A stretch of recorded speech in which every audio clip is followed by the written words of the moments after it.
I'm Glenn Campbell. I call myself a demographic philosopher. I'm looking at life and trying to predict the future through the lens of demography, or the study of human populations. Today I want to talk about eugenics, or the deliberate breeding of human beings. Eugenics has a pretty bad rap because it was used to justify some of the worst atrocities of the 20th century, like the Holocaust and many other genocides. The thinking behind these atrocities is that my group, the group of human beings that I belong to, is inherently superior, and the group of humans that other people belong to, that my opponents belong to, is defective. Therefore, I must exterminate those other opponents. And this is a very short-sighted view of eugenics. It's like going into the supermarket and only buying products that have blue packages. You measure the amount of blue on the package and you buy the product based on that blueness. Well, you come out of the grocery store, you don't necessarily have the best products because you've chosen the wrong criteria to use. In all of these atrocities, they're using racism or religious bigotry and saying that everyone from this class, from this group of people, is defective and everyone from this other group of people is superior. Well, if you go into the grocery store like that, you don't really come out with superior products because there are a lot better ways to evaluate the products that you buy. You can evaluate them on nutrition content and on taste, but the color of the package isn't important. So there's this basic defect that this thing isn't working, that genocide is a bad policy in terms of improving the human race. Eugenics was used to justify it, but I don't think it's really saying anything about the whole field of eugenics. The idea that humans are products of genetics and how they are bred is important to what their capabilities are. And even though eugenics has this bad name, it is actively being used today. In fact, it has been actively used since the beginning of time. Whenever you fall in love with someone and you marry them and you choose to have children with them, this is kind of a mini eugenics program because you have selected your partner based on certain characteristics that you see as desirable, and you assume that your children will carry on those desired characteristics. This was true even when marriages were arranged, which is during most of human history, where families would arrange marriages between themselves and they would barter between themselves to determine who marries whom. And but the qualities of the specimen that they're bartering with reflect the value of that specimen in the marriage market. For example, if a woman is very beautiful, then she has higher value than if she is not beautiful. And if a man is strong and handsome, he has higher value in this marriage market than a weaker man might have. And this all contributes to who marries whom and ultimately who the offspring of this person is. So eugenics in some form has been practiced since the beginning of time. It's only recently that we learned that genes actually exist and that there is a mechanism for transferring traits from one generation to the next. And that's when the term eugenics was invented, and it was used to justify all sorts of horrible things. Whether or not you consider mate selection or arranged marriages to be eugenics, there's still another form of eugenics that we are actively practicing today. Here's an example. There's a recent news story that Iceland has all but eliminated Down syndrome, which is a genetic abnormality which causes all sorts of problems for the child. It results, if nothing else, for huge expense for the family and huge problems for the child adjusting. And there are ways to screen for this in pregnancy. And for example, once a woman knows she's pregnant, it's very routine in developed countries to conduct an ultrasound to examine the fetus at a very early age. And this can reveal telltale signs that this child might have Down syndrome. And if you see these telltale signs in the ultrasound, you can take a biopsy. You can take a few cells from this child and determine quite definitively whether it has Down syndrome. And if parents learn that their child has Down syndrome, they have two choices. They can either go through the pregnancy knowing that they're going to be imprisoned for life by this, potentially, that this is going to have a huge financial cost and personal cost for them, that they're going to have a child that may have a lot of suffering, or they can abort the child. And most parents in the developed world will abort the child, given this information. Now, conservative pundits will call this genocide. You are deliberately killing the whole class of people who have Down syndrome. And they say this is just like the Holocaust. They point to the fact that many people with Down syndrome go on to live fulfilling lives. Is it genocide? I mean, I don't really want to get into that argument. People say abortion is genocide. I don't want to get into that argument. But the point is, this is happening today. It is being practiced today, and it is unstoppable because you can't stop women from having ultrasounds and biopsies. That's going to happen. And what is going to happen in the process is that we're going to develop more tests that can detect more kinds of genetic abnormalities. And again, the parents will have the choice. Do they want to abort this child? This is a fact of life. You're practicing this form of eugenics, which is called disability selective abortion. You are trying to eliminate certain very destructive traits. You're not trying to build a super race. You're just trying to eliminate things that you know are going to be a problem down the line. So what would happen if we did try to build a superior race? And science fiction is filled with these super soldiers, for example, that where a society has deliberately bred people to be killers, to be soldiers. Can we do that in real life? And I say no, that you cannot realistically breed a super race. And let me explain my reasoning here. Let's say you set about today to breed a super soldier, someone who will do your bidding, who will be the perfect military drone for you. And you want to breed a lot of these super soldiers so you can control the world.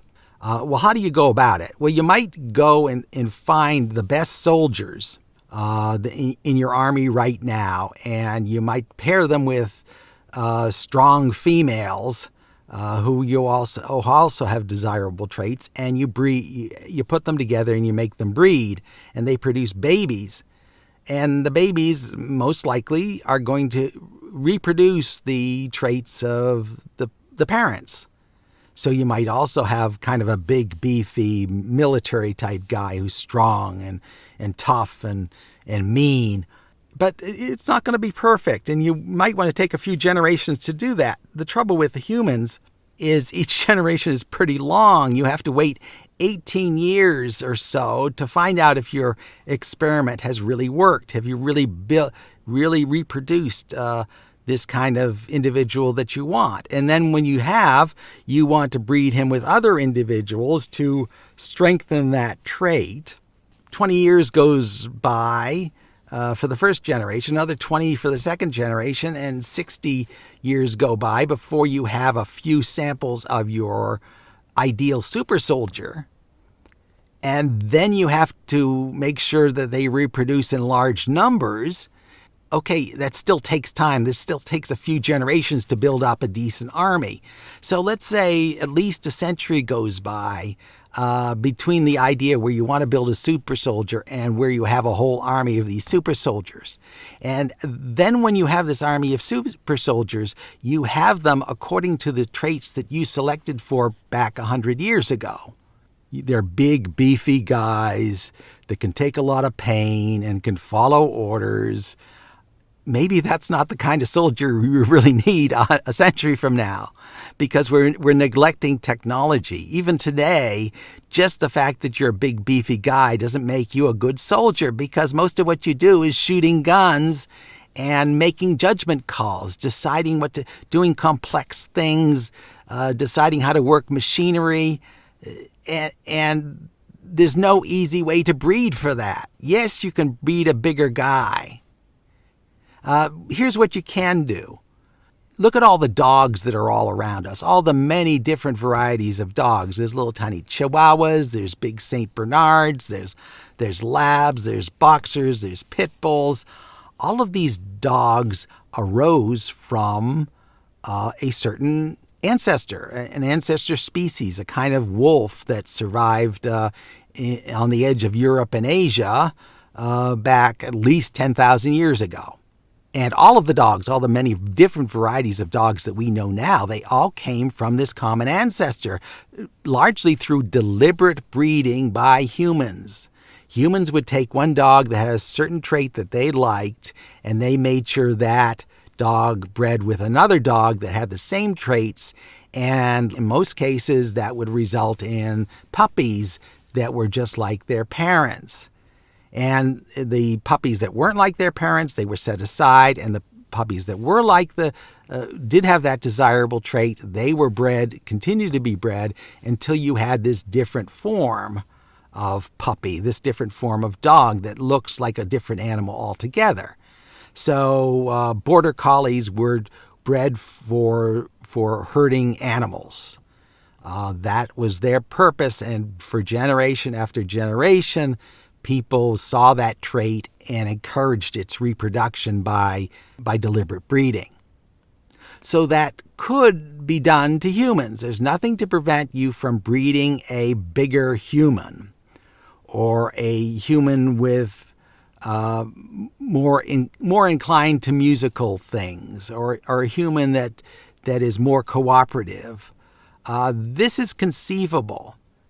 But first of all, we're dealing with much longer lifespans. You have to really need 20 years to know that your experiment has worked, and before you can breed that animal and get another set of animals. And there's no organization that really has that kind of time frame in mind. We're not guaranteed that any government is going to be around 20 years from now or 40 years from now to go on with the next step. So there's that practical problem. But the most important problem is, what exactly do you breed for? You want to breed a super soldier. Well, the dumb way to do it is just breed a big, beefy, dumb guy, because he's not going to know how to use all these complex electronics that we use now. It doesn't matter how big and beefy you are when you're fighting a war now. It matters how well you can work the electronics and make the critical judgment calls about who to shoot and who not to shoot. And there's no easy way to breed that. What we do today when we want super soldiers is we go out into the general population and we recruit them. We recruit people with certain characteristics. First of all, they have to want to be a soldier, and they have to pass certain physical tests. Then once they're in the military, they can be further selected to be part of a certain elite unit, a SEAL Team 6 unit that can perform certain specific actions. In that case, we are selecting people after they are already alive. And we know we're going to have to do that throughout history. So if you know you're going to have to do that throughout history, select people based on criteria that you don't know yet, then what you really want in your population is diversity. You want a lot of different individuals from different genetic backgrounds, mixed up in all sorts of different ways. And then you can pick off your geniuses. You can pick off your super soldiers and your musical geniuses, because you've got a lot of variety in this society. So if you were to be managing the genetics of a whole population, if you could do this, if you could decide who mates with whom in your entire society, what you would really want for the health of your future society is diversity. The opposite of diversity is inbreeding. And we know how that works because it happened in the royal families of Europe in the past few centuries, that for centuries, the royals in Europe were marrying each other, cousins were marrying cousins, and this resulted in a lot of genetic defects that turned them into idiots. They had profound genetic problems. They had hemophilia. They had facial defects.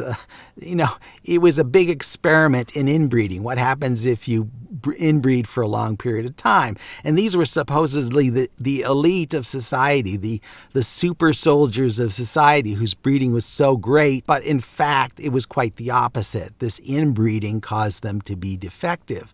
So if you want the opposite, if you want a culture that has lots of options and that is healthy, genetically healthy, then you want diversity. And that's the opposite of what Hitler was going after. He wants racial purity. He wants only your blue-eyed, blonde-haired Adonis.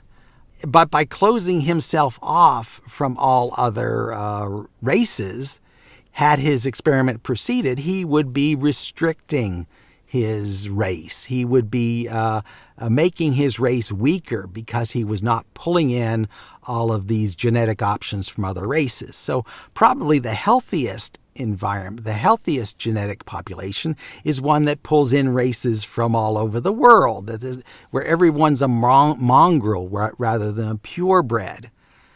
Because if nothing else, then you have lots of specimens to choose from for whatever your future purpose may be.